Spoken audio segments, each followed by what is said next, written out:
की सबसे प्रतिष्ठित एस्ट्रोनॉट सुनीता विलियम्स और उनके अंतर्राष्ट्रीय सहयोगी बुश विल्मोर ने 9 महीने 14 दिन बाद अंतरिक्ष से पृथ्वी की ओर अपनी यात्रा समाप्त की।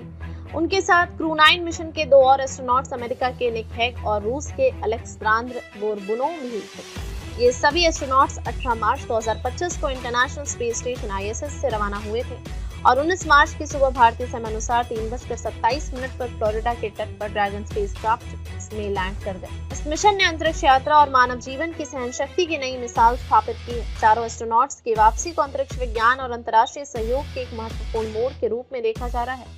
इस लेख में हम इस ऐतिहासिक यात्रा के बारे में विस्तार से चर्चा करेंगे, जिसमें न केवल विज्ञान बल्कि मानवता की उपलब्धियों का भी जश्न मनाया गया है। क्रू 9 मिशन के उद्देश्य अंतरिक्ष में जीवन और अनुसंधान के विभिन्न पहलुओं को समझना था। यह मिशन वैज्ञानिक अनुसंधान के लिए महत्वपूर्ण था, जिसमें अंतरिक्ष में जीवन के लिए आवश्यक उपकरणों और तकनीकों का परीक्षण किया गया। इसके अलावा स्पेस स्टेशन पर मौजूद विभिन्न प्रयोगों ने अंतरिक्ष में मानव जीवन के लिए संभावनाओं की नई दिशा दिखाई।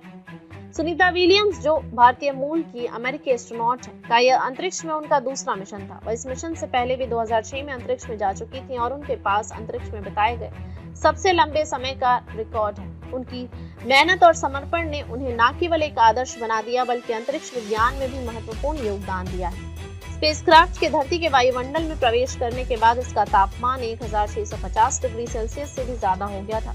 यह तापमान अंतरिक्ष यात्रा के दौरान एक सामान्य प्रक्रिया है। जब यान वायुमंडल में प्रवेश करता है, इस दौरान यान के चारों ओर अत्यधिक गर्मी और दबाव उत्पन्न होते हैं, जिससे यान के बाहरी ढांचे पर दबाव पड़ता है। हालांकि यह सभी यांत्रिक और वैज्ञानिक प्रक्रियाएं पहले से निर्धारित होती हैं और इन्हें नियंत्रित किया जाता है।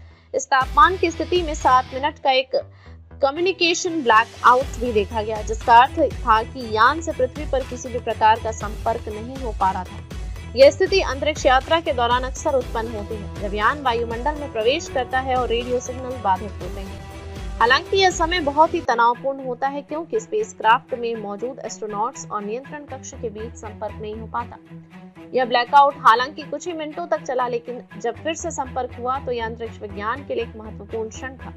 सभी एस्ट्रोनॉट्स और वैज्ञानिकों ने राहत की सांस ली और यह साबित कर दिया कि स्पेसक्राफ्ट और एस्ट्रोनॉट्स के लिए विकसित की गई सुरक्षा तकनीकें अत्यधिक प्रभावी हैं। सुनीता विलियम्स का भारतीय मूल होना और अंतरिक्ष यात्रा में उनके अद्वितीय योगदान ने उन्हें एक वैश्विक आइकन बना दिया है। भारत में उन्हें एक प्रेरणा के रूप में देखा जाता है और उनके द्वारा अंतरिक्ष में किए गए कार्यों ने भारतीय वैज्ञानिक समुदायों को प्रेरित किया है। उनकी उपलब्धियों ने यह साबित कर दिया है कि महिलाओं के लिए अंतरिक्ष विज्ञान का क्षेत्र भी उतना ही सुलभ है जितना पुरुषों के लिए।